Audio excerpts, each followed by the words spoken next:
की है हाफिज मोहम्मद अंस। इन्होंने तिलावत के मुकाबले में 3rd पोजीशन हासिल की। और तिलावत के मुकाबले में जिस बच्चे ने 2nd पोजीशन हासिल की अली हमजा, इस बच्चे ने तिलावत के मुकाबले में 2nd पोजीशन हासिल की।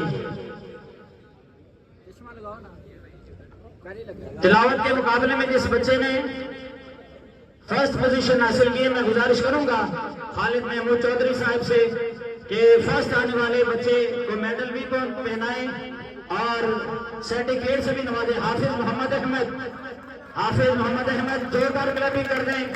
हाफिज मोहम्मद अहमद के लिए यकीनी तौर पे इनकी तिलावत बहुत अच्छी थी, बड़े खूबसूरत अंदाज से इन्होंने तिलावत की थी।